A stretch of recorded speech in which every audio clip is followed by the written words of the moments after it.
Bonjour tout le monde, bonjour les internautes en premier, bonjour Jean-Claude en deuxième, et bonjour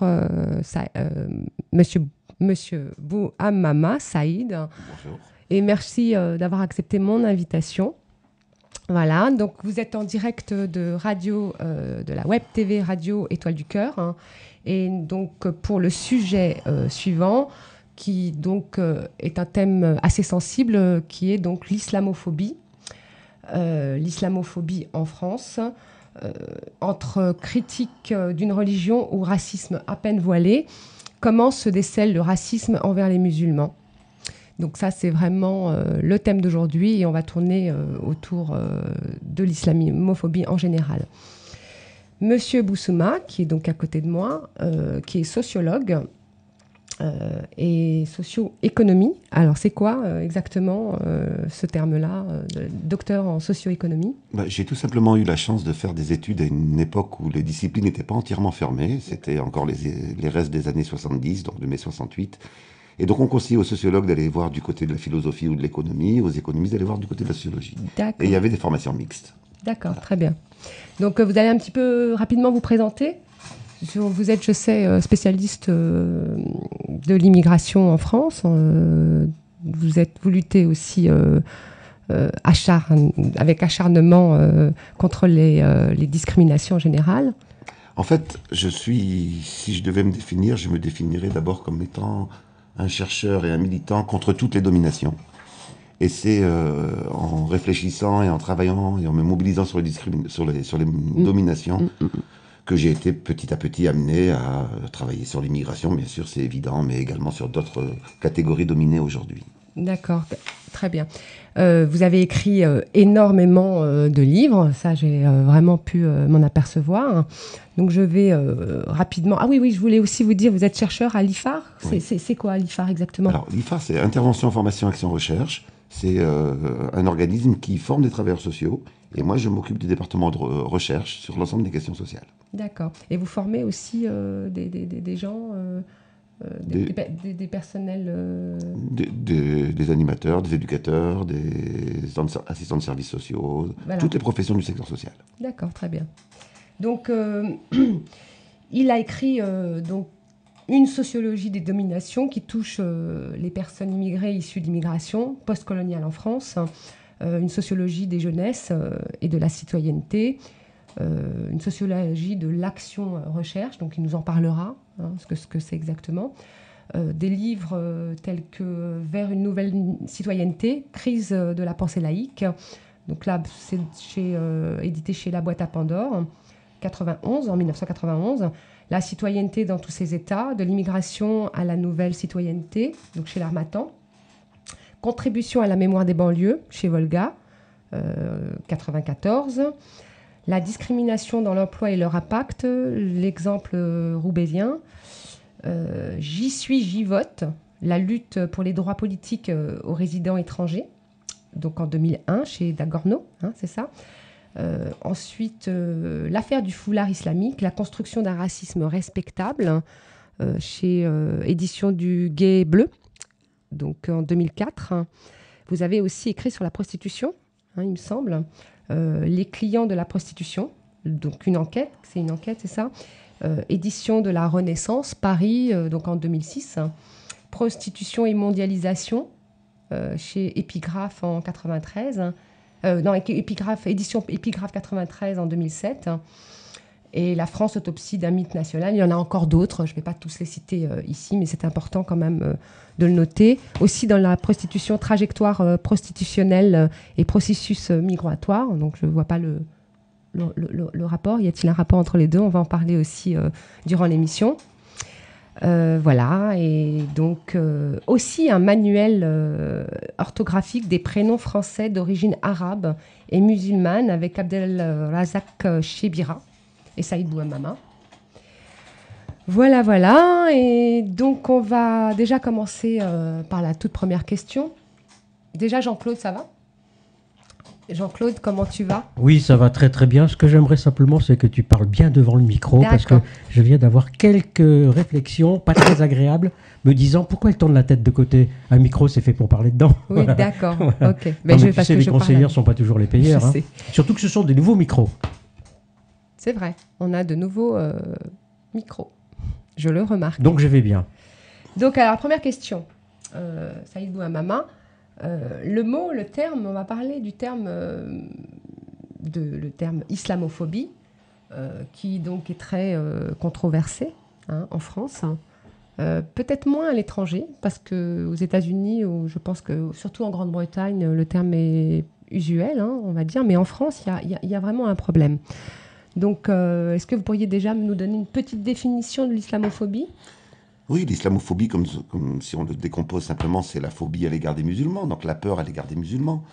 Sauf que dans sa connotation contemporaine, il ne signifie pas simplement la notion de peur, mais la notion de racisme envers les musulmans. Vous avez raison de souligner qu'il y a une exception française. Généralement, je n'aime pas le terme exception française, qui est mis en avant par la droite, l'extrême droite, les républicanistes.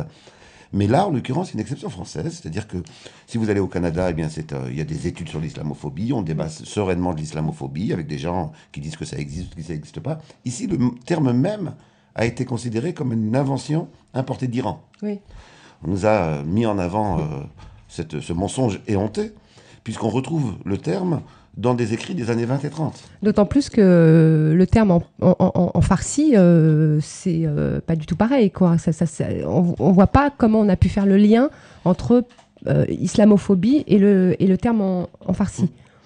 Mais la manière dont on a tenté d'enterrer le débat sur l'islamophobie en disant que ce terme était importé d'Iran est une manière assez classique ici, à chaque fois qu'on parle des populations qui embêtent. Des populations qui embêtent, c'est-à-dire des populations en réalité que l'on embête et qui sont présentées comme embêtantes.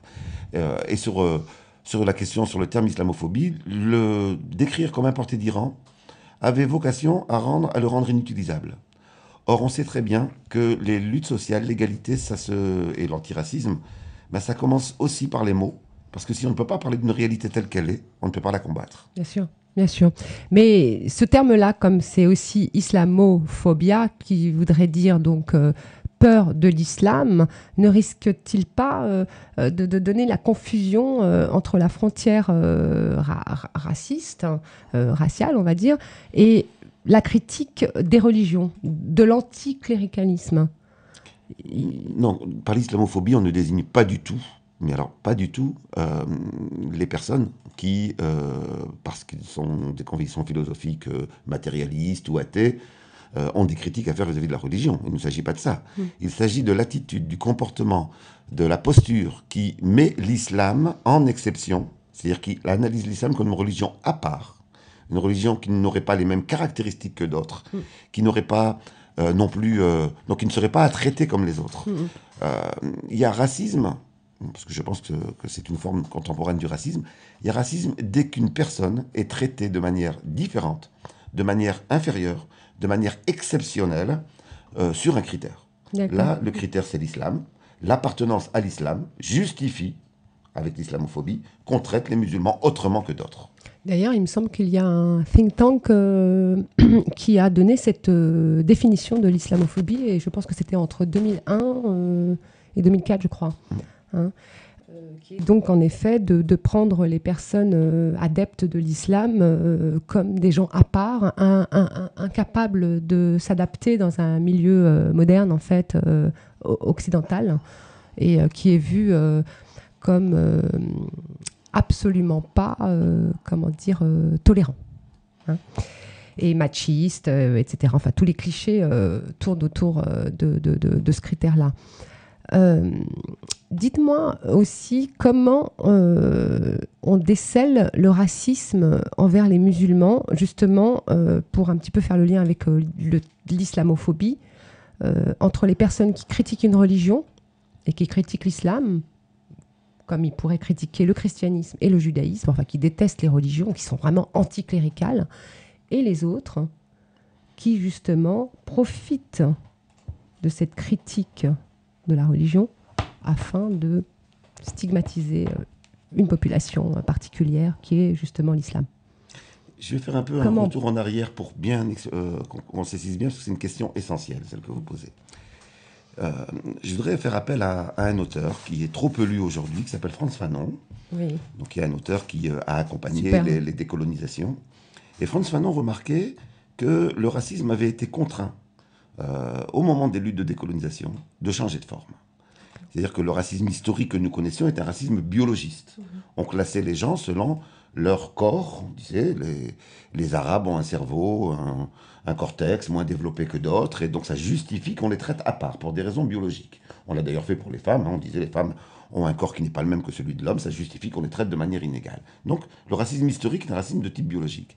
Frantz Fanon nous explique que les horreurs de la Seconde Guerre mondiale, la découverte des horreurs de la Seconde Guerre mondiale, la découverte des tortures pendant les guerres de décolonisation, a rendu cette forme de racisme illégitime. Plus personne n'osait s'en revendiquer. Oui, qui était une sorte de culpabilité. Voilà. Il a donc fallu que le racisme se transmute. Il a donc fallu qu'il prenne un nouveau visage. Et Frantz Fanon nous dit, il a pris un visage culturaliste. Désormais, on ne parle plus de différence de corps, mais de différence de culture. Et donc, il y aurait des cultures inférieures. Il n'y a plus des hommes inférieurs à d'autres hommes, mais il y a des cultures inférieures. Ce qui revient exactement au même, puisque dire que quelqu'un a une culture inférieure, ça m'autorise à le traiter différemment. Si je critique une religion, il n'y a aucun problème compte tenu du débat démocratique. Si ma critique de la religion conduit à ce que cette religion soit mise en dessous d'autres religions ou invalidée par rapport à la sphère sociale et politique, donc si je la rends inférieure, là je passe le cap et ça devient du racisme. Du racisme, d'accord, ok. D'ailleurs, justement, alors pour parler de racisme on va dire maghrébin, qui du coup se transforme dans l'appartenance à une religion, qui est d'ailleurs interdit en France. Tant si on stigmatise une population en raison de ses opinions religieuses, enfin, pas, en tout cas, son appartenance d'une ethnie ou d'une confession, c'est puni par la loi. Absolument. Qu'est-ce qui explique qu'aujourd'hui, ceci n'est pas pris en compte, qu'aujourd'hui, les politiques, les intellectuels, les citoyens français se sont totalement déliés? Alors, ils se sont effectivement complètement déliés. Il faut juste souligner que ça fait maintenant près de bientôt 30 ans, bientôt 3 décennies, que l'islam a été construit médiatiquement, construit politiquement, comme quelque chose de dangereux. Qu'on n'a pas une année sans avoir un débat dans lequel la question de l'islam est posée, avec sa soi-disant incompatibilité avec la République, avec sa soi-disant non-évolution, etc. Et donc, effectivement, on commence à avoir des effets de cette construction médiatique et politique. Et pas des petits effets. Oui, la société française a tendance à devenir islamophobe parce que ces médias n'ont pas arrêté. Et bien entendu, la classe politique, les grands partis politiques ont une grande responsabilité dans ce qu'ils ont fait là-dessus. Je voudrais également rappeler les racines anciennes de cette dimension-là. Parce que... Excusez-moi, juste pour situer un petit peu 3 décennies, c'est-à-dire il y a 30 ans. Donc, y a-t-il un repère pour les internautes de cette période-là? La première affaire du foulard, donc c'est un peu moins de 30 ans, mais la première affaire du foulard, ça date déjà. Et depuis, il y a eu la deuxième, la troisième, la burqa, l'identité nationale. Si vous faites le compte de tous les débats qui ont été initiés, qui ont donné naissance à quoi? À chaque fois que ce thème-là est lancé, on a le droit à plusieurs mois dans les médias de débats, d'échanges, enfin, et ça, ça construit médiatiquement et politiquement. Aujourd'hui, ceux qui ont 30 ans aujourd'hui, un jeune Jean-Pierre de 30 ans, depuis qu'il est né, il entend à la télé l'islam c'est problème, l'islam c'est dangereux, etc. Ne nous étonnons pas que ça ait des effets de transformation du regard des personnes sur leurs concitoyens. Donc en fait, on a, n'ayons pas peur des mots, diabolisé les musulmans. Du coup, on a créé dans la société française des islamophobes. Absolument. Ça, c'est un petit peu, ça. Et les lois justement dont vous parlez, qu'on crée spécifiquement, donc là pour les jeunes filles voilées, stigmatisent de toute façon les musulmans dans leur ensemble, puisque à chaque fois qu'on édicte une loi pour une population, il y a quand même tous en ensemble de la communauté qui se sent stigmatisée. Les politiques de droite comme de gauche, aidés aussi des médias, comme vous le dites, ont donné une image du coup irréelle du musulman en France, l'angle justement choisi par les médias est souvent de renforcer un fantasme, le fantasme du danger du musulman français, hein, et ça renvoie au public une très très mauvaise image qui n'est pas réelle en fait dans la vie courante. C'est un islam fantasmé, c'est un islam reconstruit. Voilà, tout à fait. Et un discours qui, du coup, est pris pour une partie de la population française comme de l'islamophobie. Justement, on va faire écouter aux internautes, et aussi, c'est une surprise pour Saïd Bouamama, un petit morceau que nous avons enregistré en octobre avec Francis Lalanne. Et c'était justement suite à la mise en examen du groupe ZEP, et du coup de vous aussi, par la Griffe, Alliance Générale contre le racisme et pour la défense de l'identité française et chrétienne, suite à la sortie du livre Nique la France, et aussi de l'album du même nom, Devoir d'insolence. Donc voilà, on va commencer à écouter. Bon, c'est quoi ta chanson? ZEP, zone d'expression populaire, featuring Busta Robert, MC Jean-Pierre. 2010. C'est du lourd, gros. Nique la France et son passé colonialiste, ses odeurs, ses relents et ses réflexes paternalistes. Nique la France et son histoire impérialiste, ses murs, ses remparts et ses délires capitalistes. Nique la France et son passé colonialiste, ses odeurs, ses relents et ses réflexes paternalistes. Nique la France et son histoire impérialiste, ses murs, ses remparts et ses délires capitalistes. Ça y est, c'est réglé. Maintenant, c'est formel. Ça y est, c'est confirmé. Par voie ministérielle, les nazillons sont lâchés, les bilochons décomplexés. Carte blanche pour les gros bofs qui ont la haine de l'étranger. Petit bourgeois, démocrate républicain, ton pays est puant, raciste et assassin. Tes lumières, tes droits de l'homme, soi-disant universels, un mythe, un mirage, un mensonge officiel. Petit donneur de leçons, petit gaulois de souche, arrête ton arrogance, arrête d'ouvrir ta bouche. Tu juges, tu critiques les Arabes et l'Afrique noire, mais balaye devant ta porte, regarde-toi dans un miroir. Nique la France et son passé colonialiste, ses odeurs, ses relents et ses réflexes paternalistes. Nique la France et son histoire impérialiste, ses murs, ses remparts et ses délires capitalistes. Nique la France et son passé colonialiste, ses odeurs, ses relents et ses réflexes paternalistes. Nique la France et son histoire impérialiste, ses murs, ses remparts et ses délires capitalistes. Ce que j'en pense de leur identité nationale, de leur Marianne, de leur drapeau et de leur hymne à 2 balles. Je vais pas te faire un dessin, ça risque d'être indécent de voir comment je me torche avec leurs symboles écœurants. Affligeant, l'évolution en 60 ans. Regarde à l'Assemblée, il y a des culs tout blancs. Ils veulent l'intégration par la Rolex ou le jambon. Ici on t'aime quand t'es riche et quand tu bouffes du cochon. Quand t'adhères à leur projet, quand tu cautionnes leurs saloperies, leurs lois, leurs expulsions et leur amour de la patrie. Certes, ils adorent le couscous et Chef Khaled, mais ils flippent que leur fille leur ramène à Mohamed. Fais pas ton étonné, ta vierge effarouchée, ta petite chochotte qui fait semblant d'être choquée. Genre tu découvres que tu vis chez les gros cons, chez les rastons qui n'ont jamais enlevé leur costume de colon. Le racisme est dans nos murs et dans nos livres scolaires, dans nos souvenirs, dans notre histoire, dont nous sommes si fiers, omniprésents. Il est banal et ordinaire, il est dans nos mémoires et impossible de s'en défaire. Nique la France et son passé colonialiste, ses odeurs, ses relents et ses réflexes paternalistes. Nique la France et son histoire impérialiste, ses murs, ses remparts et ses délires capitalistes. Nique la France et son passé colonialiste, ses odeurs, ses relents et ses réflexes paternalistes. Nique la France et son histoire impérialiste, ses murs, ses remparts et ses délires capitalistes. Et toi alors, petit socialiste hypocrite, j'ai pour toi quelques rimes amèrement écrites. Tu nous as dit que ta cause était celle des sans-papiers, qu'il était antiraciste, tu as promis l'égalité. Tu nous as fait miroiter, rêver d'une France meilleure, mais tu triches, tu récupères, comme avec la marche des beurs. Manipulateur, tu cours après les lecteurs, on t'a démasqué de toi et ton parti d'usurpateur. Et il y a nos intellos, nos petits fachos à lunettes, nos têtes à claques, comme la connasse de Toureste. Ils propagent, alimentent la haine du musulman, du banlieusard, avec leurs discours stigmatisants. Leur discours arrogant, insultant et méprisant, omniprésent, leur propagande dans les médias dominants. C'est l'union sacrée contre l'envahisseur, le barbare, le sauvage, contre l'ennemi intérieur.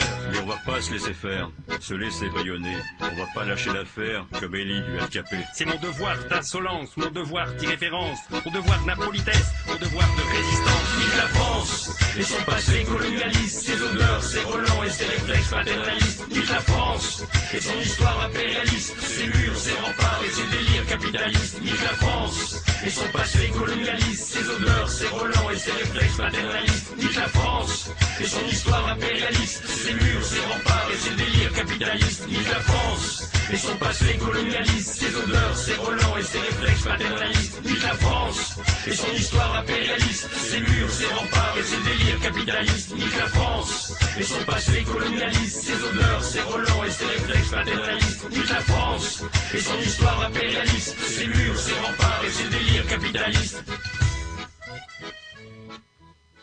Donc c'est le groupe ZEP, hein, tu connais? Bah oui, je connais, oui. Voilà, ils viennent d'être mis en examen pour racisme anti-blanc. Donc il y a aussi le sociologue qui justement aussi écrit du même nom que la chanson, Nique la France, où là justement il y a quand même dans le livre, c'est pas du tout, ni dans la chanson d'ailleurs, c'est plus une attaque du système plutôt qu'un racisme d'anti-blanc. Qu'est-ce que t'en penses toi en tant que chanteur engagé, écrivain, poète engagé? Qu'est-ce que tu penses Alors, du fait qu'il soit mis en examen, c'est juste une honte. C'est juste le contraire de la République, d'accord? C'est juste le contraire de l'idéal français, qui justement, la France, ça vient de Francus, en latin, qui veut dire l'homme libre, ok? Donc cette liberté que la France a enseignée au monde aujourd'hui, elle est la première à la bafouer, à la souiller. Et quand on s'en prend à des artistes, parce qu'ils ont eu, avec leur faculté de s'émouvoir, hein, des mots qui peuvent à un moment donné choquer, déclencher une réflexion, déclencher une controverse également. Surtout que ça fait quelques années. Hein. Non mais c'est juste... C'est sorti pas maintenant. C'est juste une honte, quoi. Honte sur les gens qui aujourd'hui s'attaquent de cette manière à ces artistes et qui en même temps, en faisant ça, leur donnent raison à ce qu'ils disent. Et je le dis d'autant plus que moi je ne me reconnais pas dans la vision qu'ils donnent de la France.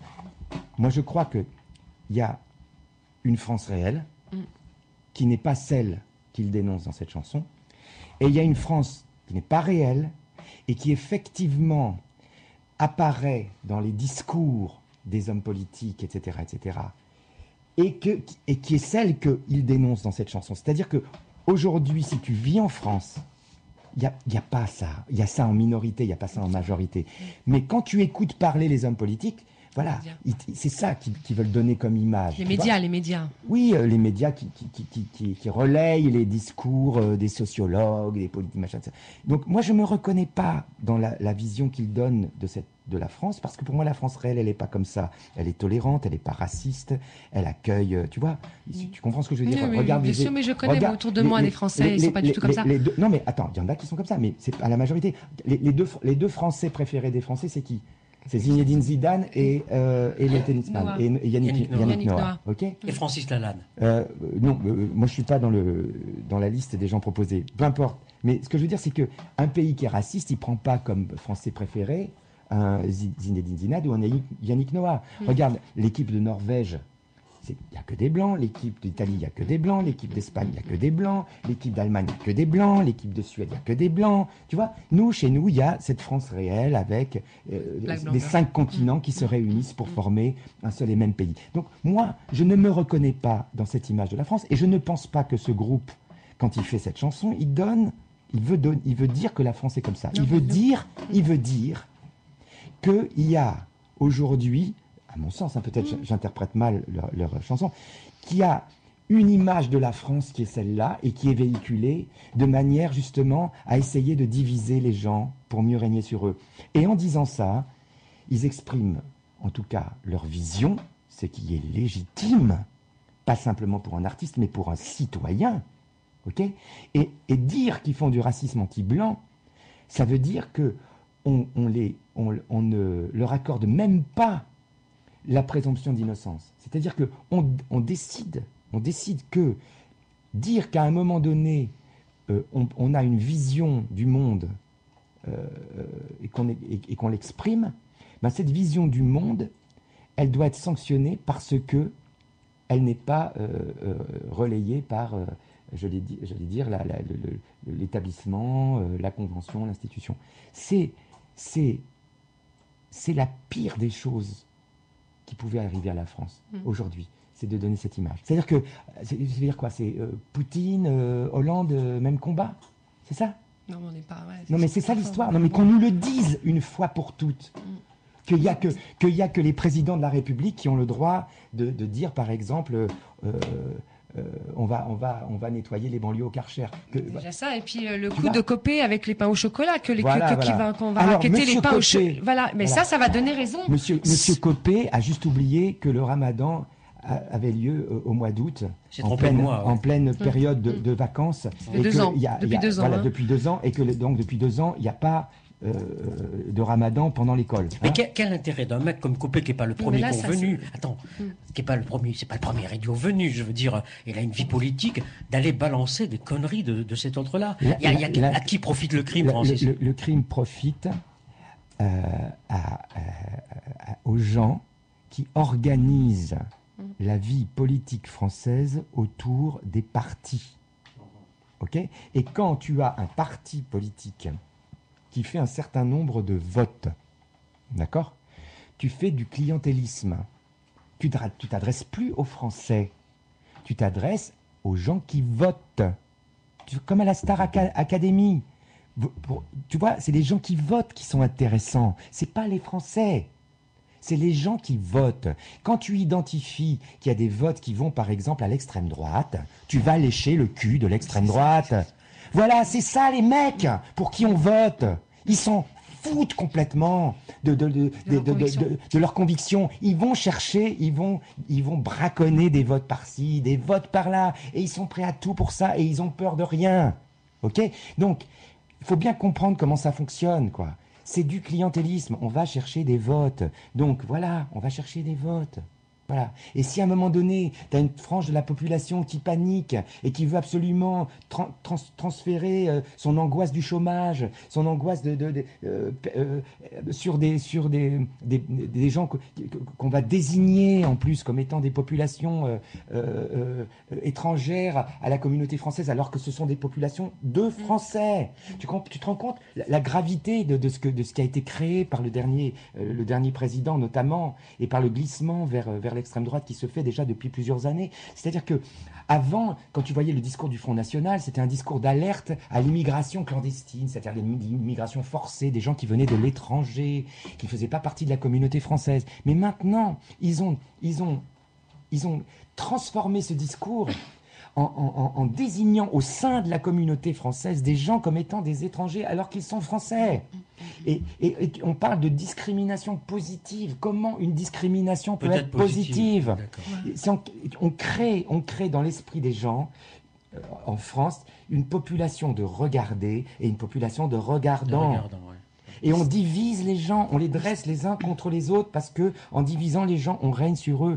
Mais ça va, tout se passe bien. Entre Jean Robert et Mohamed, tout va bien chez nous, ok ? Il y a autant de disputes entre Jean-Roger et Dédé qu'entre Dédé et Mohamed, qu'entre Mohamed et Saïd. C'est pas parce qu'ils s'appellent Mohamed et Jean-Roger qui se disputent, c'est juste parce que c'est 2 mecs et qui se disputent une nana ou qui sont pas d'accord. C'est pas leurs origines, il y a 3 ou 4 générations. C'est juste parce que voilà, c'est des gens.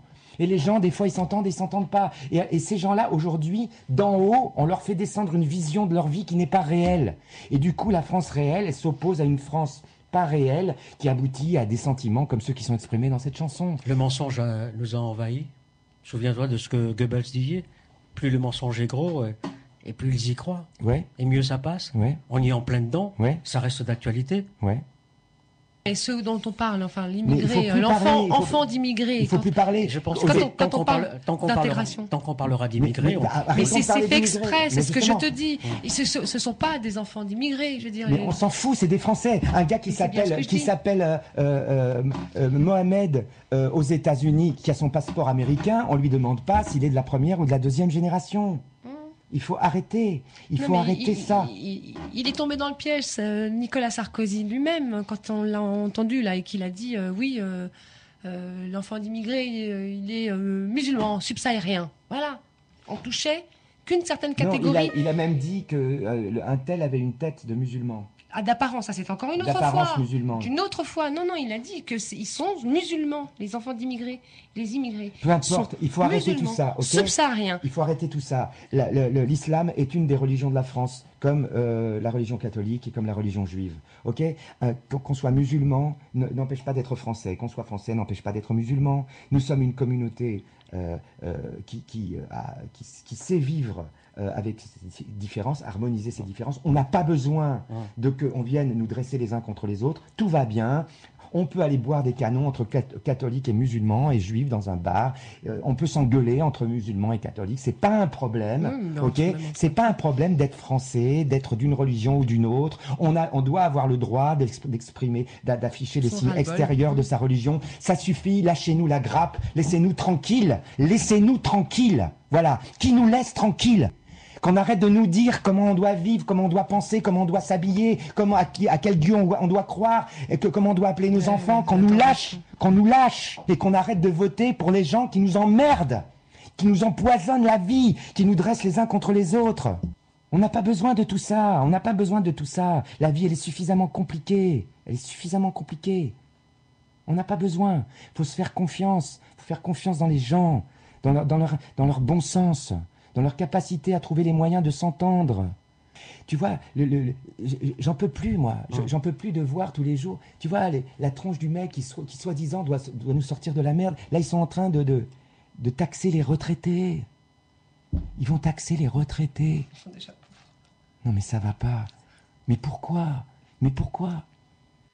Voilà, c'était Francis Lalanne qui était donc l'invité de Jean-Claude et de moi dans l'émission En suivant les étoiles. C'était en octobre. Excuse-moi, j'avais pas réécouté, mais c'est super. J'aime ce mec, mais là je l'aime encore davantage parce que c'est, comme on dit chez nous, il en a des coronets, hein, et puis il parle juste en plus. Ouais. Qu'est-ce qu'il en pense, Saïd ? Oui, ça m'intéresse. Alors, ce petit morceau est très riche. Alors, deux, trois petites pointes. Hein. C'est fait exprès. D'abord, sur le fond, sur la plainte qui est déposée contre Zep et moi, il faut remettre cette production, qui est une production qu'on voulait originale en réalité. La chanson nique la France et donc du coup le livre aussi qui va avec. C'était l'idée qu'un artiste et un écrivain travaillent ensemble, ce qui est rare, et de sortir un produit particulier sur des thématiques que lui et moi on abordait de manière avec des outils différents. Il y a un sous-titre au livre et à la chanson qui est complètement zappé. Devoir d'insolence. Absolument. Qui est complètement zappé lorsque les médias en parlent, lorsqu'on a eu droit à des articles injurieux. C'est complètement zappé. C'est pas pour rien qu'on a mis un sous-titre. Tout à fait. Devoir d'insolence a souligné la nécessité face à un consensus qui était en train de se construire par en haut. Et effectivement, là-dessus, Lalanne a raison de le souligner, se construisait par en haut, de briser par la provocation cette dimension de consensus. La seconde chose que je voudrais souligner sur cette production, c'est qu'il faut la resituer dans son contexte. Son contexte, c'est un gouvernement qui lance un débat sur l'identité nationale.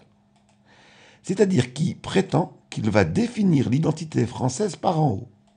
Un État va nous dire ce que c'est qu'être français, et donc ce que n'est pas être français. Et cela, après plusieurs années dans lesquelles on a eu le droit à des injures contre une partie de la communauté française, qui étaient les concitoyens qui étaient issus de l'immigration. Et que dans les quartiers populaires, la réaction à ça, puisqu'on leur disait tu n'es pas français, ou pour être français, il ne faut pas être musulman, puisque c'était ça le sous-entendu, eh bien dans les quartiers populaires, les jeunes ont commencé à dire nique la France. C'est une phrase qui s'est banalisée. Le livre, comme la chanson, visait à comprendre pourquoi des jeunes en arrivaient là. Donc là, en fait, il y a une exacerbation de la population des quartiers, c'est ça plutôt ou la réponse aux attaques... L'identité nationale, en fait. C'était vécu comme une insulte de leur dire « vous ne pouvez pas être musulman et français ». C'était ça qui était dit. Mais pourtant, ça pouvait être une bonne idée, le fait de définir, on va dire, un français sans pour autant tomber dans le clientélisme qui a été fait, en fait, du côté de l'extrême droite. Mais on pourrait, parce que c'est vrai que la France, elle a quand même bougé, elle a changé, elle a pris d'une nouvelle...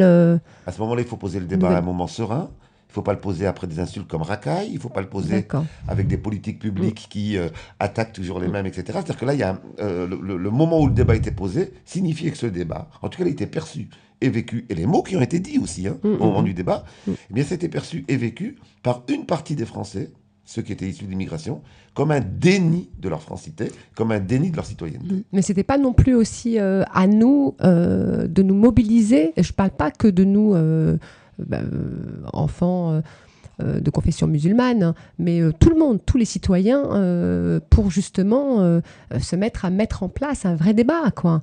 Une vraie discussion entre Français, à savoir, oui, qu'est-ce qu'être Français? Est-ce que c'est aller en boulangerie et adorer le croissant au chocolat? Est-ce que c'est écouter Charles Aznavour, qui est d'origine arménienne? Est-ce que c'est la bohème? Est-ce que c'est la bourgeoisie? Ça aurait pu être intéressant. Oui, mais rappelez-vous le contexte. Oui, ça, je me souviens, mais on aurait pu aussi nous-mêmes nous mettre en face. Je pense que le débat était piégé. Qu'on puisse le relancer à un autre moment, ça c'est bien entendu, mais le débat était piégé. Et y compris ce que dit Lalanne est très intéressant, parce que c'est une des dimensions sur lesquelles ça achoppe, en tout cas, ceux qui ont initié ce débat-là, et d'autres débats sur le foulard, etc., sous-entendent, développent, insufflent l'idée que l'islam n'est pas une religion française. Alors qu'elle est bien entendu une religion française, c'est la deuxième religion en France. Elle est objectivement une religion française, elle est sociologiquement devenue une religion française. Et à chaque fois qu'on insuffle l'idée que l'islam ne serait incompatible avec la République, avec la francité, etc., bien on insuffle quoi? Qu'est-ce qui est entendu par le petit Mohamed qui a toujours grandi ici, qui n'est que français, qui a toujours grandi ici? Ben, il entend, on est en train de me dire que je ne suis pas français. Et c'est pour cela qu'il y a eu cette réaction Nique la France dans les quartiers populaires. C'était pas Nique la France réelle tel que le décrivait Lalanne. C'était bien cette France que certains ont comme projet d'imposer par en haut. Donc ça, pour moi, c'était en quelle année? C'était d'ailleurs à quelques années. 2010. 2010, c'est ça. Hein. Il faut aussi savoir que il y a une plainte. D'ailleurs, est-ce que vous vous attendiez justement à cette plainte? Est-ce que vous attendiez que cette chanson allait vraiment être une sorte de pavé dans la mare? Très franchement, non. On s'attendait à des insultes, mais on ne s'attendait pas à une plainte. Ceci dit, la plainte, nous la prenons pour ce qu'elle est, c'est-à-dire que c'est l'occasion de préciser, clarifier. Et je peux vous dire que le mouvement de solidarité autour de notre inculpation est particulièrement... Ça nous a fait chaud au cœur, est particulièrement important. C'est vrai. Il y a d'ailleurs, je ne sais pas à combien, il y a des pétitions...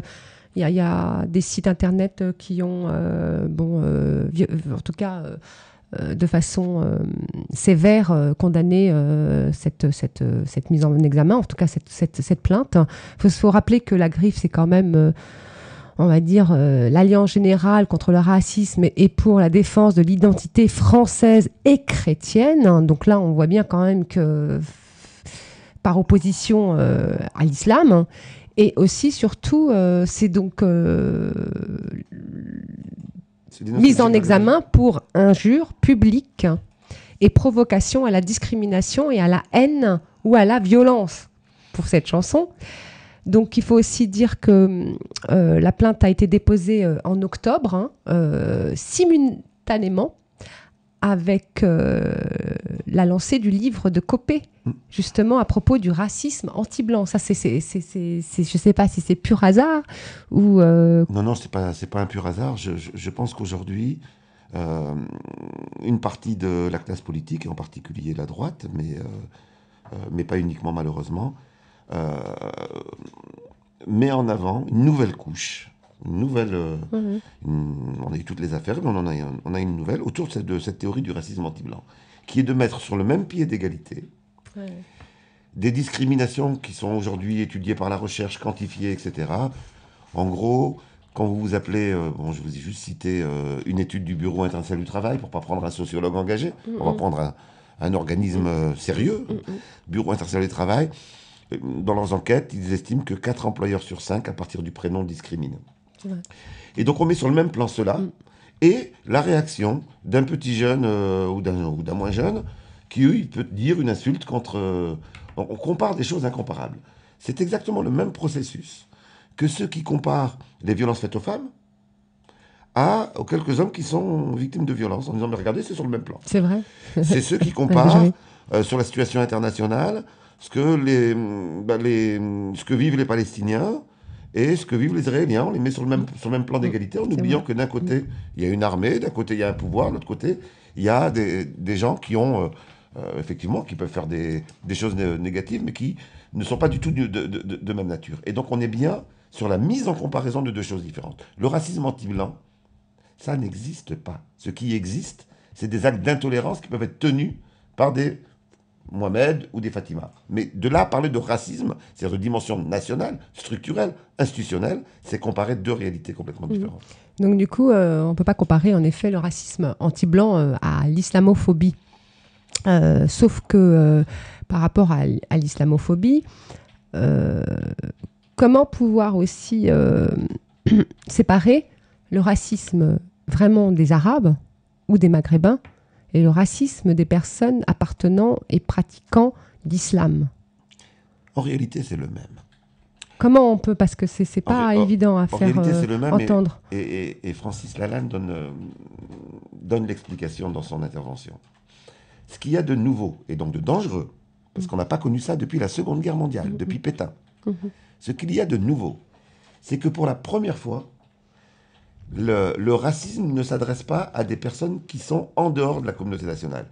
Alors entendez-moi bien, même quand il s'adresse à des personnes en dehors de la communauté nationale, c'est grave. Il faut le combattre. Bien sûr, bien sûr. Mais là, on a un cap supplémentaire. Donc, qui est vraiment au milieu des Français. Voilà, c'est à l'intérieur, en fait, on est passé d'un racisme comme bouc émissaire, comme recherche d'un bouc émissaire, à un racisme basé sur la notion d'ennemi de l'intérieur. C'est ce que Pétain a fait avec les Juifs. Les Juifs français devenaient des ennemis de l'intérieur. Eh bien, aujourd'hui, d'autres Français sont perçus comme ennemis de l'intérieur. Et donc, en réalité, il y a transmutation du racisme, mais ce n'est pas simplement une transmutation, il y a aussi une aggravation, puisque maintenant, on va considérer que ce n'est pas simplement Mohamed qui vient d'arriver, qui ne connaît pas bien la culture française et qui n'est pas intégré. On va considérer que c'est l'islam en tant que tel. Même si vous vous appelez Jean-Pierre, mais que vous êtes musulman, vous allez être regardé avec méfiance. Et donc, c'est à la fois la même chose et à la fois différent. C'est-à-dire que c'est dans la même lignée, mais avec un cap de dégradation supplémentaire et de gravité supplémentaire. On dit que, par exemple, les enfants, enfin, en tout cas les personnes françaises, citoyennes de citoyenneté française de confession musulmane, de par leur religion, auraient une incapacité à s'adapter. Mais ce ne serait pas plutôt le contraire, hein. C'est plutôt que justement, ces citoyens sont français et musulmans et totalement adaptés et surtout totalement intégrés. Mais on peut faire exactement le même raisonnement pour tous les enfants d'immigrés. Quel est leur lieu de socialisation ? Qu'est-ce qu'ils ont connu depuis leur naissance ? Oui, mais vous ne trouvez pas que vous faites le même piège que tous ces politiques-là, de parler d'enfants d'immigrés ? C'est vrai que par rapport au Maghreb, on va dire, ils sont là depuis 2, 3, 4 générations, 5 même, on peut peut-être remonter jusqu'à 5 générations. Pourquoi à chaque fois dire enfants d'immigrés pour les renvoyer toujours à leur origine ? Et c'est justement le piège. Le piège qui est justement des termes comme ça, qui fait que ils seront toujours enfants d'immigrés, même à 10, 15, 20 générations. Faites attention à cela, parce que vous avez à la fois raison, et à la fois, il faut désigner la réalité comme elle est. Ces jeunes Mohamed, ces jeunes Fatima, ces jeunes Mamadou ne sont pas regardés comme français. Si on veut parler de leur réalité pour la changer, pour qu'un jour l'égalité règne réellement, il faut dire la réalité. Par exemple, c'est le problème des discriminations. Alors, tout un débat en sociologie dans lequel un certain nombre de chercheurs, dont moi, je dis il nous faut quantifier pour qu'on puisse voir les différences de chances d'accéder à un emploi ou à une formation. Parce que si on ne le quantifie pas, eh bien on ne va pas pouvoir mesurer et repérer qu'il y a des inégalités. Heureusement qu'il y a eu la parité, par exemple. Elle vient d'où ? Elle vient du constat. Parce qu'on regarde les garçons et les filles, on regarde leurs différences de chances d'accéder à tel type d'emploi, à tel type d'études, etc. Et du coup, cette visibilité de la différence. Alors, quelle est la différence entre la parité et l'intégration positive ? on va dire. La discrimination positive. Voilà, discrimination positive. Vous savez, pour moi, la discrimination positive... Quelle est la différence entre justement ces deux termes-là? C'est quand même la discrimination positive qui est beaucoup plus mise en avant quand il s'agit de musulmans, enfin, ou d'enfants de l'immigration, alors que pour les femmes, on parle de parité. C'est tout simplement, est-ce qu'on agit sur les masses des personnes, en termes de quantité, ou est-ce qu'on agit sur une extrême minorité, pour avoir, dans un de mes livres, je dis l'arabe qui cache la forêt, pour pas dire l'arbre qui cache la forêt. Vous savez, moi, je résume généralement... Il me semble. Il y a plus de femmes en France par rapport aux hommes. Il me semble que les femmes sont plus nombreuses. Vous parlez de masse. Enfin, oui, non, mais je dis simplement, on fait le constat dans la parité, dans le raisonnement sur la parité, on fait le constat que toute seule, la société française n'envoie pas de femmes aux post-élections, et on décide que, mais puisqu'on a à peu près 50-50, il faut l'imposer. Bon. La discrimination positive, c'est autre chose. La discrimination positive, c'est de dire, on ne va pas agir sur la grande quantité des personnes, on va prendre une petite élite qu'on va mettre en avant. Je résume généralement ça par la formule suivante. Vous savez, la discrimination positive, c'est comme si un peuple demande du pain, comme à la Révolution française, et on lui répond, non, vous n'aurez pas de pain, mais une minorité d'entre vous auront de la brioche. Eh bien, c'est exactement cela. C'est-à-dire qu'on nous mène Ramayad, nous Rachida Dati, mais on n'agit pas sur les causes qui font qu'une grande majorité de personnes se retrouvent à la marge. Eh bien, je pense que toutes ces questions-là, ça nous pose vraiment la question de l'égalité pour les enfants de l'immigration. Et c'est pour cela que je continue à parler encore de issus de l'immigration, parce que sinon, on invisibilise qu'il y a encore des chances différentes, des trajectoires différentes, des trajectoires inégales. Surtout qu'en plus, souvent, ces personnes comme ça, issues de la diversité, qui ont été choisies au gouvernement ou dans des postes clés, on va dire, c'est souvent justement pour justifier certaines politiques discriminatoires, justement. Ça qui est intéressant. Qu'est-ce que vous en pensez par rapport à ça? Comment on pourrait appeler ça à partir du moment où on n'aborde pas les causes, c'est-à-dire les phénomènes qui font que, quand on s'appelle Mohamed, on a de grandes chances d'être moins qualifié qu'un autre, d'être moins, etc. Si on n'aborde pas les causes réelles, il reste que l'élite. Mais qu'est-ce qu'on va demander à cette petite élite, entre guillemets, hein, qu'est-ce qu'on va lui demander? La première chose qu'on lui demande, c'est crache sur ton milieu d'origine. Dis que toi, tu t'en es sorti parce que tu n'es plus comme eux. C'est vrai. C'est ce qu'on a vu. Et c'est assez extraordinaire et humiliant de voir des personnes venir dire « Moi, mon quartier, c'était des sauvages. Mes parents, c'était des sauvages. Mes amis, c'était des sauvages. » Et on demande comme condition pour être accepté le reniement. Mais c'est d'une humiliation. Et autrement dit, la condition pour être dans cette minorité, c'est de renier sa classe sociale d'origine, son milieu d'origine, etc. Il faut voir les dégâts que ça fait. À Goffner, c'est ça, comme le sociologue qui a écrit Stigmate, j'en parle souvent ici, Goffman, voilà, qui parle justement de tard, donc du coup le stigmatiser avec les handicapés, avec les aveugles, les manchots, etc. Donc du coup, les personnes issues de l'immigration font tout pour ne pas être remarquées et surtout qu'ils appartiennent à cette caste ou de cette tare. Ce serait cette explication-là qui fait que justement cette élite-là qui est choisie en raison de son origine va tout faire pour... Rappelez-vous quand on a eu le fameux mot racaille dans le discours de Sarkozy. Quelques semaines après, une des ministres issues de l'immigration qui considère que c'est pas assez, il faut qu'elle aille plus loin, il faut qu'elle montre qu'elle est vraiment à sa place, qu'elle a vraiment rompu avec son milieu, et elle nous dit il faut du desktop. C'est-à-dire que la condition, c'est d'aller plus loin, c'est de montrer qu'on a vraiment renié. Et bien ça, c'est vécu comme une violence énorme dans les quartiers populaires. C'est-à-dire que eux, ils se disent, bon, on a une femme noire au gouvernement, on a une femme maghrébine, elle va nous comprendre un petit peu, peut-être qu'elle va mettre en avant... C'est exactement l'inverse, bien entendu, puisque l'exigence, c'est le reniement. C'est vrai. Et d'ailleurs, je conseille d'aller lire un article qui a été écrit le 25 mars 2012, qui s'appelle « Bidar, ces musulmans que nous aimons tant ». Parce que aussi même dans le monde intellectuel, on a ces personnes-là, philosophiques aussi, qui du coup sont là pour, on va dire, justifier une certaine différence de traitement. Absolument, absolument. Et on peut prendre le racisme sous toutes ses formes, on peut dire c'est pas la même chose, etc. À partir, le cœur du racisme, c'est la différence de traitement. Et donc à partir du moment où on traite différemment quelqu'un en fonction de son origine, de son sexe, de sa religion, etc., dès qu'il y a un traitement différent, eh bien on est, qu'on le veuille ou non, que ça soit conscient ou non, que ça soit volontaire ou non, eh bien on est sur une position raciste. Je voulais donc aussi parler... Vous parliez justement, à un moment donné, vous avez été interviewé et vous avez parlé pour justement lutter contre les discriminations, vous parlez de la lutte contre la paupérisation. Est-ce que c'est un lien entre justement le fait que ces populations-là sont pauvres, donc du coup qui ont des difficultés à étudier? C'est juste une question, hein. Est-ce qui fait que justement, donc du coup, ils se cantonnent dans des classes sociales très bas, quoi. Parce que c'est vrai que quand on fait quand même un peu une étude sur les populations les plus pauvres en France, c'est toujours les mêmes. Alors c'est toujours les mêmes, et je vais me permettre de prendre un peu de recul historique pour montrer les preuves nouvelles, la réalité nouvelle qui est la nôtre aujourd'hui.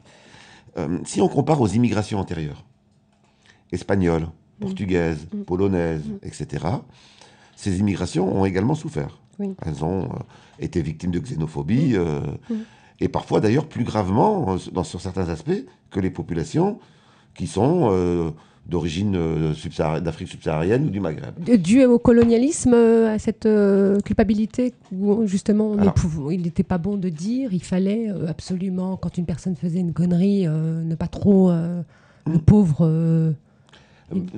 à mon avis, c'était essentiellement dû au fait que ce qui était attaqué là, c'était ils sont pas comme nous.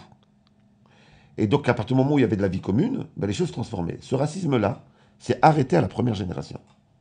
C'est-à-dire que leurs enfants ont été dans l'ensemble des classes sociales en termes de promotion sociale, etc. Avec l'immigration qui vient du Maghreb et qui vient d'Afrique noire, les choses se transforment. On a maintenant une transmission transgénérationnelle du stigmate xénophobe. C'est-à-dire qu'aujourd'hui, on peut être enfant, petit enfant, et encore être regardé comme étranger, à partir du moment où il y a un signe religieux ou un prénom, etc. Et ça, ça change complètement la donne, parce que ça veut dire que les enfants d'immigrés, leurs petits-enfants, etc., à chaque fois qu'il y a une mesure politique qui renforce la paupérisation, eh bien, ils sont maintenus là où étaient leurs parents lorsqu'ils sont arrivés, c'est-à-dire au plus bas de l'échelle sociale. Ce n'est pas les émirs qui immigrent, hein. C'est les paysans ruinés, c'est les ouvriers pauvres, c'est eux qui immigrent. Et donc, ils entrent donc dans la société française par le bas, et aujourd'hui, avec ce racisme particulier qui est transgénérationnel, eh bien, ça se reproduit par le bas. C'est pour cela que je pense que c'est essentiel de s'opposer à toute mesure nouvelle qui paupérise les quartiers populaires, parce que ça a en plus des effets d'accroissement des écarts. C'est-à-dire que c'est pas seulement des gens plus pauvres, c'est des gens plus pauvres, mais qui vont être encore plus discriminés. Et donc on a une situation plus grave. Inégalité des chances au départ. Absolument. Et en effet, c'est encore plus difficile quand deux personnes, à la base, ont des gros problèmes. Et, enfin, deux personnes, une qui a des gros problèmes de discrimination et l'autre qui en aurait moins.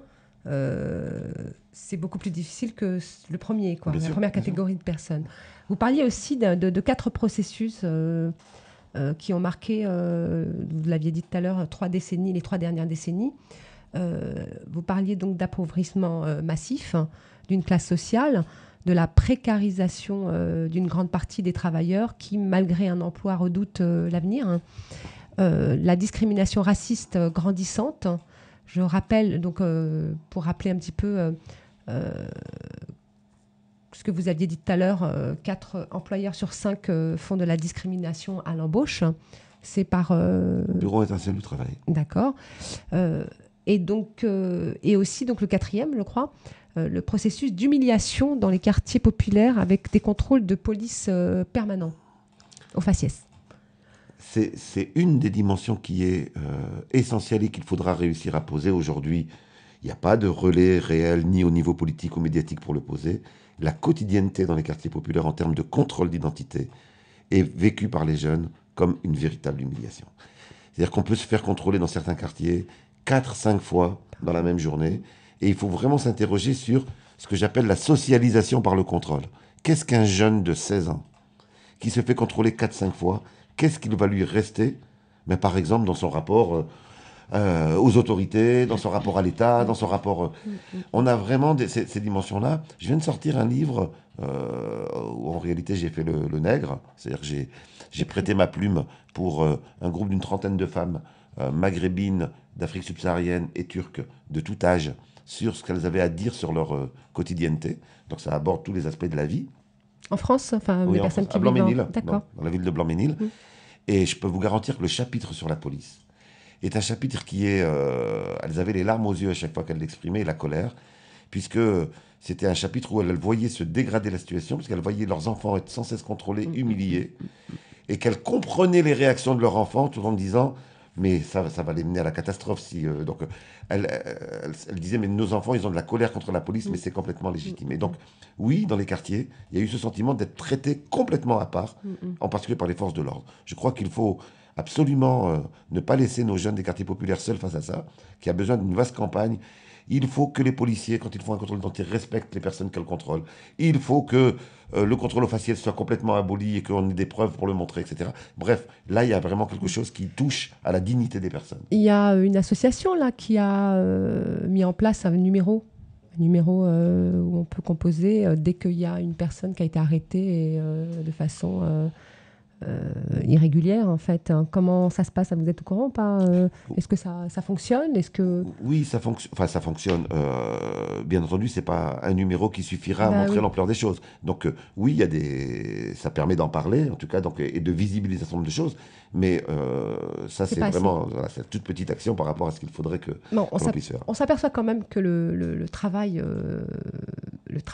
qui est fait sur le terrain social, c'est les associations qui le font, c'est plus l'État. Absolument, c'est plus l'État. L'État s'est déchargé sur les associations. Sur les ONG, Absolument. Et avec... C'est un problème, ça? C'est un grand problème, puisqu'en réalité, aujourd'hui, sous prétexte de se rapprocher de la réalité locale, on a tendance, en fait, pour déléguer, pour que l'État se retire, on a tendance à donner des missions étatiques aux associations. Je pense, et en plus, ça permet après, lorsqu'on fait des restrictions budgétaires, que ça se voit beaucoup moins. Aujourd'hui, les associations ont le couteau sous la gorge, alors qu'elles font vivre dans les quartiers populaires un tissu social. Elles travaillent vraiment très bien. C'est souvent des espaces où il y a encore du lien social, etc. Eh bien, elles sont obligées de le faire maintenant avec des budgets en baisse, etc. Donc, on a un vrai problème sur le devenir des quartiers populaires aujourd'hui. D'accord. Et alors justement, pour revenir à ces politiques et les médias qui nous rabattent les oreilles sur justement le problème que les musulmans peuvent apporter, on exporte un terrorisme international en fait, où on importe un terrorisme international. On importe et on l'exporte. Ça, c'est un peu mon point de vue à moi personnellement. On le voit aujourd'hui avec...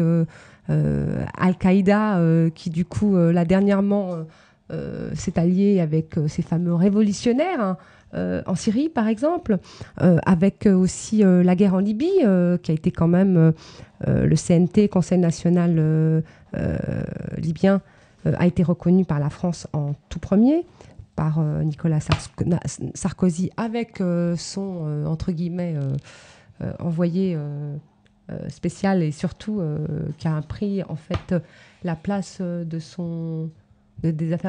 ministre des Affaires étrangères ou de la Défense ou je ne sais pas quoi, qui est parti pour pouvoir négocier avec le CNT la suite. On a vu aussi, on s'est aperçu aussi par la suite que il y aurait comment dire, un financement de la campagne Sarkozy et du coup un Kadhafi qui est mort assez subitement, on va dire, tous ces liens comme ça qui fait que du coup on s'aperçoit, et j'ai l'impression que justement depuis les révolutions arabes, la première chute en fait de Ben Ali. À partir de ce moment-là, qui est donc le 14 janvier, même un petit peu avant 2011, les masques tombent. Il y a des liens comme ça entre un terrorisme et du coup une image qu'on renvoie aux musulmans. Et c'est pour ça que là, on va un petit peu élargir le débat à l'internationalisation. Je ne sais pas si on dit ça comme ça. Oui. Non, mais je pense que vous montrez une des dimensions qui est essentielle. D'abord, un des seuils de montée de l'islamophobie, ça a été après le 11 septembre. Tout à fait. Ça a été après le 11 septembre, où là, à l'échelle internationale, par le biais des États-Unis... Ça a toujours été, hein. Enfin, oui. On peut remonter au Moyen-Âge. Non, mais là, je parle d'un seuil nouveau, donc ça ne veut pas dire que ça n'existait pas auparavant. Disons civilisationnel. Voilà. Et là, on a vraiment eu... ça a été théorisé par Huntington, la guerre des civilisations. Tout à fait. Donc, exactement. Le monde ne serait pas un monde dans lequel il y a des différences d'intérêts, des classes, des nations, etc. On aurait deux blocs, deux civilisations qui seraient destinées à se faire la guerre. C'est ça la théorie. Et l'islam étant perçu comme un des deux blocs.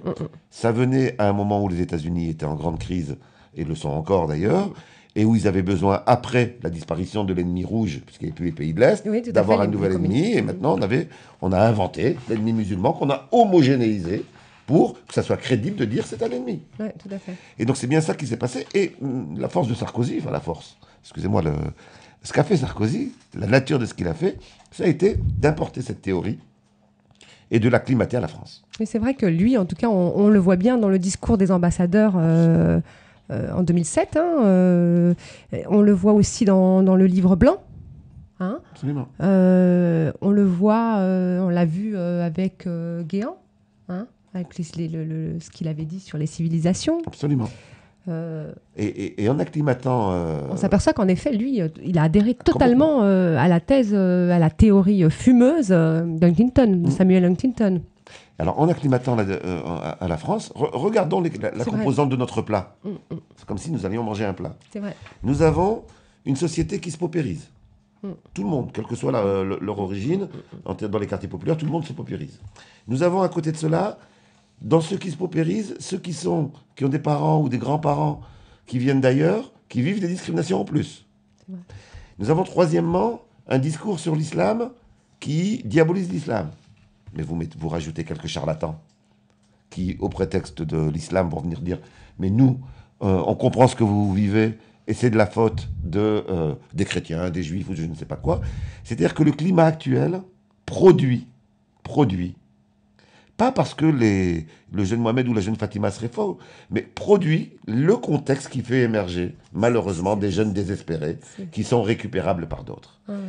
Et comme par hasard, au même moment, il y a des grandes puissances, comme la France, qui justifient des guerres au prétexte qu'il faudrait combattre des intégristes. Nous les produisons par l'inégalité qui existe ici.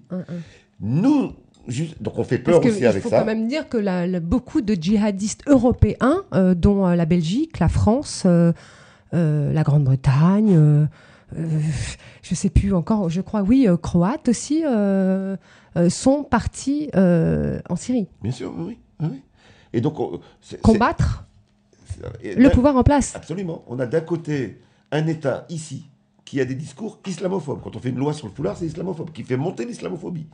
Et qui fait donc peur aux Français. Et après, c'est très simple d'aller dire aux Français « vous avez peur de... Regardez, là-bas, ils sont dangereux, il faut qu'on y aille. » Ils nous refont ça au Mali aujourd'hui. Et il y a eu le même discours avec la Palestine. Exactement. Pareil, parce qu'on stigmatise justement la catégorie musulmane française en disant que c'est eux qui, du coup, importent un conflit. Et on s'aperçoit que le discours dominant est toujours un discours... de choc civilisationnel. Regardez, ces gens-là font des attentats suicides. Ces gens-là tuent.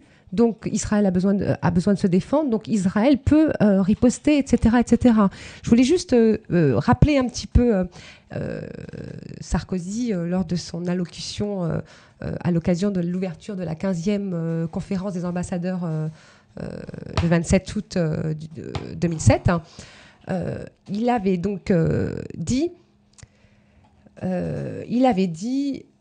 Je suis enfin de ceux qui pensent que la France demeure demeure porteuse d'un message et de valeurs qui résonnent à travers le monde, ceux de la Déclaration des droits de l'homme et du citoyen, de l'humanisme, mais aussi plus récemment de l'humanitaire et du devoir de protéger, incarné par des hommes tels que Bernard Kouchner, que j'ai été heureux d'accueillir au gouvernement et de placer à la tête de notre diplomatie.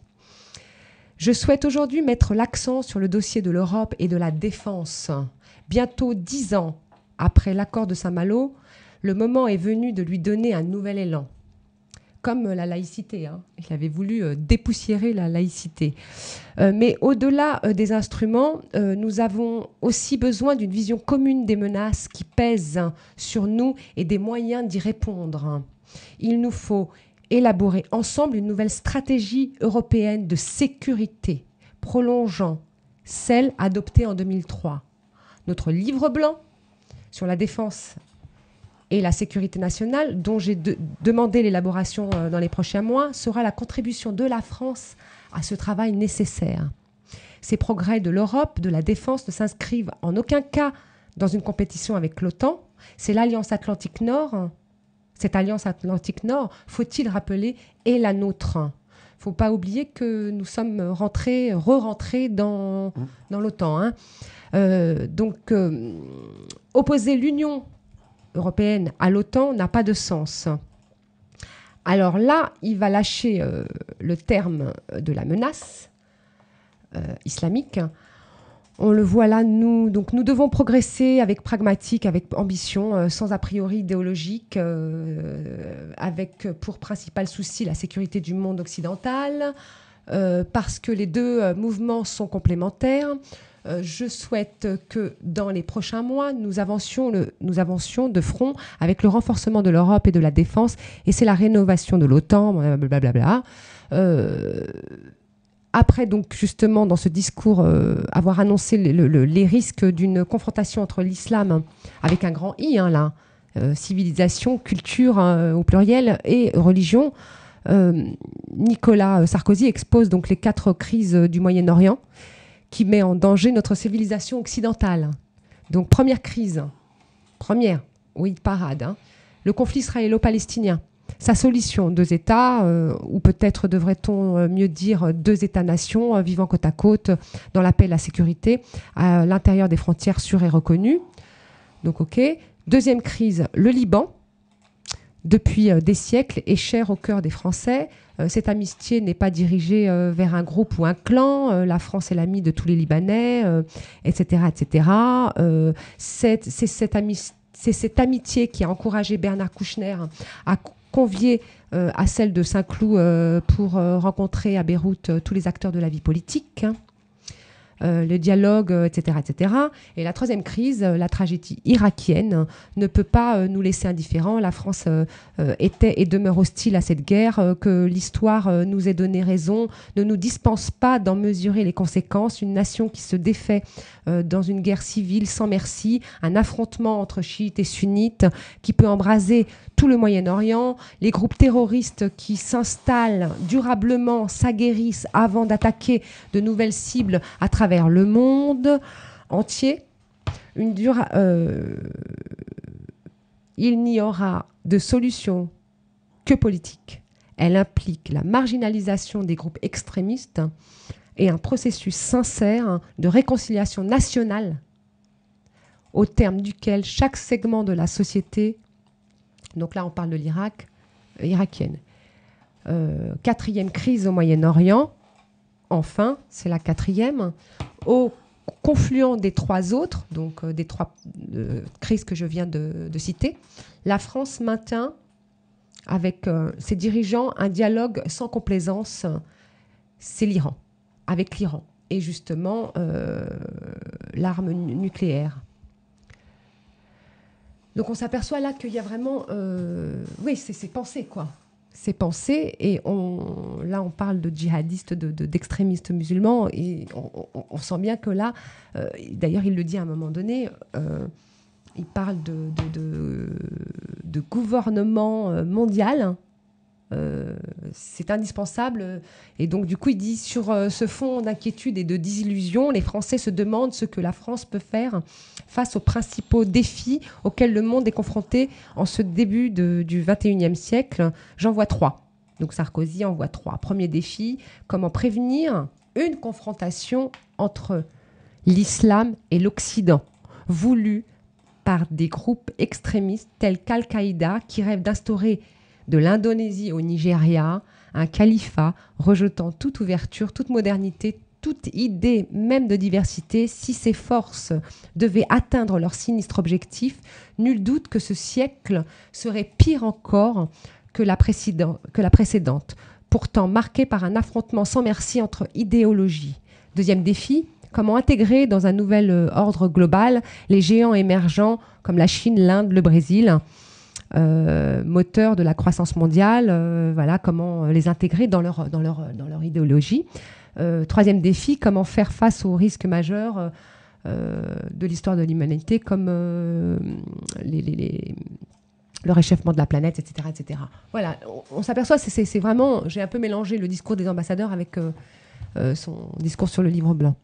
En tout cas, ça souligne qu'on ne peut rien comprendre aux situations nationales si on ne prend pas en compte les enjeux internationaux. Tout à fait.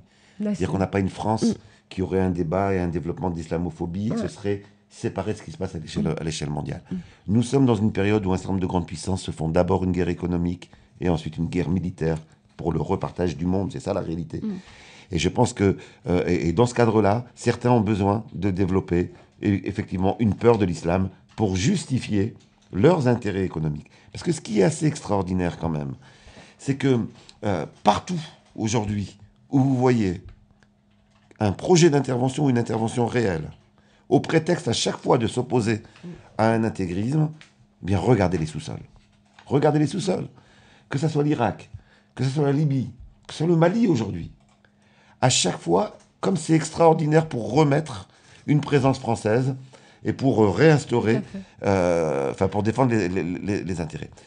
Après, si on regarde maintenant l'évaluation, parce qu'on juge aussi les choses par leurs effets, quel a été l'effet en Irak de cette guerre qui a détruit un des berceaux de la civilisation ? L'opposition entre communautés. Et ça, c'est le résultat. Et c'est ce qui se passe aussi. Et en Libye. Ouais, pareil. Et il peut y avoir la même chose au Mali. C'est pas pareil, mais je veux dire, c'est un peu différent là. En tout cas, ça n'a pas éradiqué les groupes qui se disent intégristes.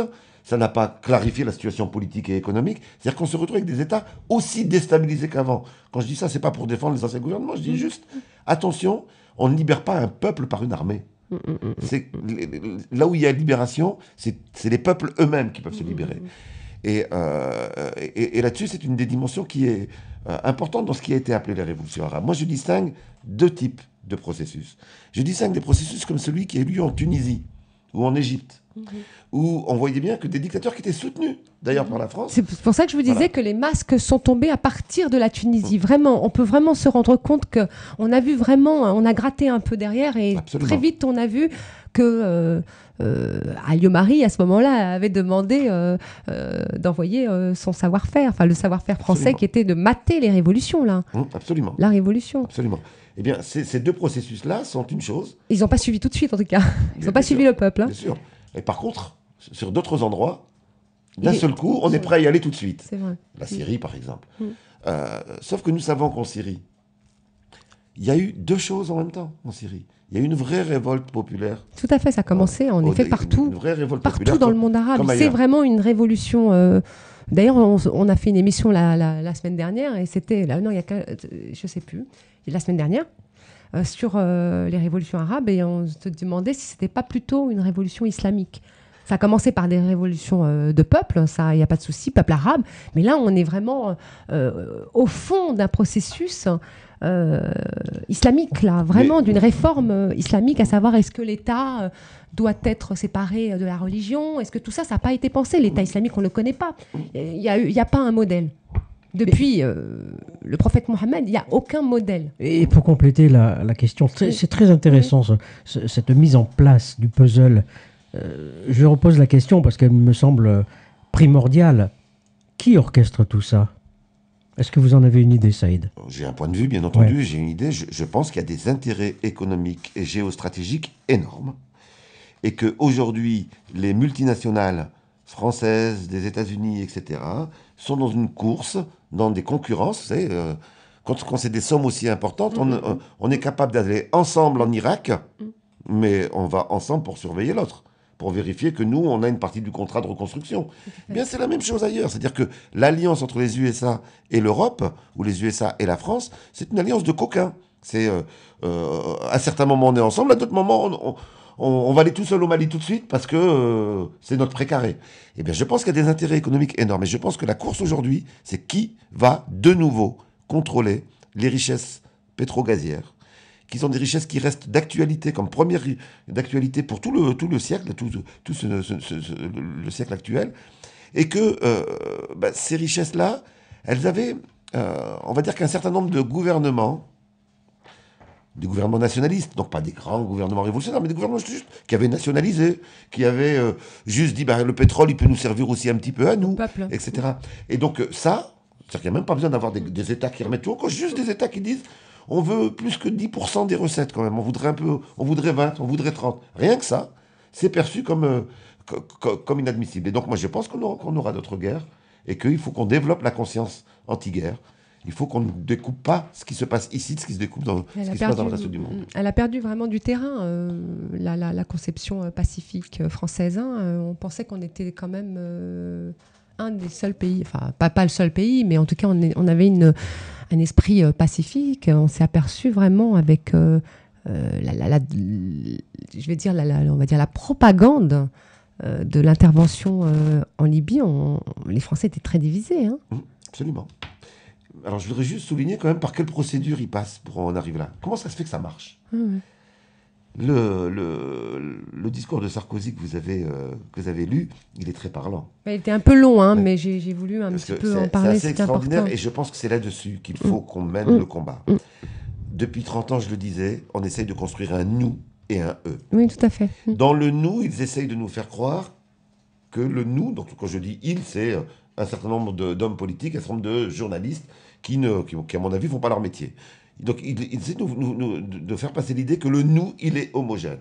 En gros, qu'un riche français et un pauvre français ont les mêmes intérêts. Et dans le eux, la même chose. Ils essaient de nous faire croire que le fellah d'un émirat, il a les mêmes intérêts que son émir.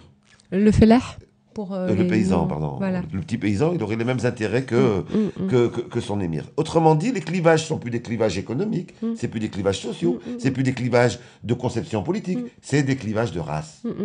Là, en l'occurrence, de religion. Ce qui était quand même rejeté par la France, qui était donc la théorie de Samuel Huntington, du choc des civilisations, qui était quand même en majorité rejetée par la France. Aujourd'hui, elle est devenue complètement convenable. Elle est respectable et on peut en parler tranquillement. Il y a d'ailleurs très peu de personnes en France qui connaissent vraiment le choc des civilisations. Bien sûr. Je parle dans la population moyenne. Je voulais juste dire par rapport au choc des civilisations, ça va être encore, j'espère pas très long, mais je voulais faire un petit tournant de cette théorie-là. Cet acharnement donc des politiques dernièrement, enfin on va dire peut-être une trentaine d'années, je crois que même avant, parce que ça a commencé en 2001, oui 2001 ça a été beaucoup plus présent. C'est qualitatif, oui. Voilà. Donc on débutait des hostilités entre Français de confession musulmane ou immigrés et les autres Français qui pouvaient être enfants d'étrangers de l'Europe. Les traitant, donc du coup, on traite les enfants d'immigrés de racailles, maintenant de terroristes en puissance. La feuille de route de Bush, fils et surtout d'Huntington a l'air de bien se suivre. On trouve relève à cette théorie-là en France, y compris en Europe aussi, qui pourtant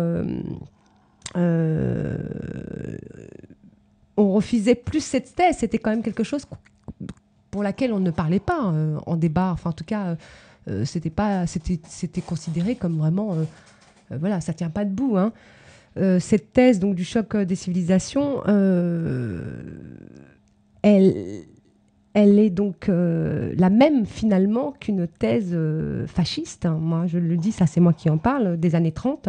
Sauf que du coup, l'ethnie, qui était à l'époque les Juifs, s'est transformée donc en bouc émissaire envers une civilisation. Ça, c'est le choc des civilisations. Hein. Le racisme des civilisations, voilà un nouveau racisme, celui du choc des civilisations donc conceptualisées par Clinton.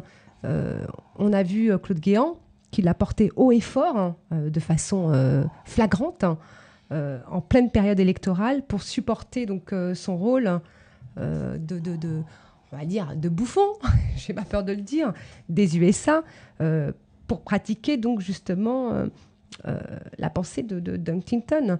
Nombreux sont ceux qui voient aussi cette menace, qui est bien sûr imaginaire, hein, de George Bush. Elle est continuée par Obama aujourd'hui, en passant par l'ensemble des néoconservateurs américains et par des Clintoniens français. Moi, je les appelle, et je ne sais pas que là, je l'ai vu aussi dans un article qui a été très bien écrit, je vous le dirai derrière, après la source, par André Gluckman, Ivan Rioufol, BHL, Daniel Lecomte, Caroline Forest, et il y en a encore plein d'autres, hein, et qui du coup donnent corps en fait et âme à cette lutte contre un intégrisme islamique qui viendrait comme ça en soubassement des populations d'enfants qui aujourd'hui sont français, et du coup on se dit oh là là, cet islam est là sur nos terres, hein. Maintenant, il n'y a pas que ces figures-là que je viens de citer, parce que ceux-là, à la limite, bon, je ne sais pas s'ils dureront dans 100 ans ou dans 200 ans, mais il y a quand même des personnalités, je voudrais en parler, c'est important, comme le pape Benoît XVI, qui a lui-même aussi, à un certain moment, fait une sorte d'anathème contre l'islam,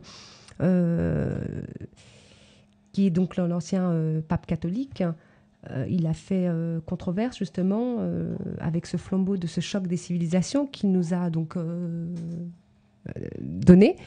Il annonçait, Benoît XVI, que l'Occident est menacé depuis longtemps par le rejet des questions fondamentales de la raison et ne peut en cela que courir un grand danger.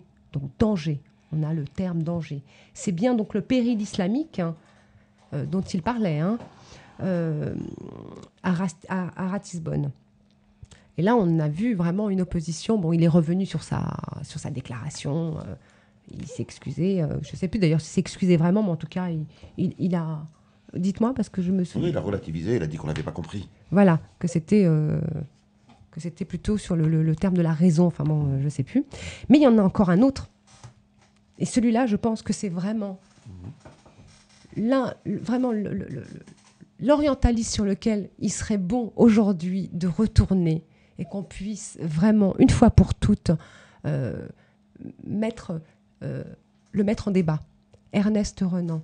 Bien sûr, oui. C'est lui vraiment qui, pour moi, est l'initiateur du choc des civilisations, qui a été donc du coup vraiment ressuscité avec Huntington en 2001.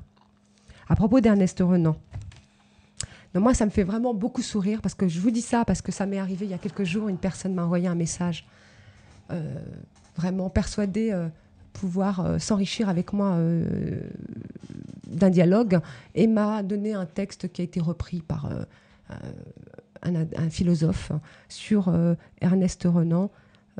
Ça s'appelait l'islamisme, l'islam et la science. Donc quand on vient me parler pour me dire que cet homme est un homme qui a contribué au rapprochement des peuples, moi, ça me fait rire, vraiment. Je vais vous dire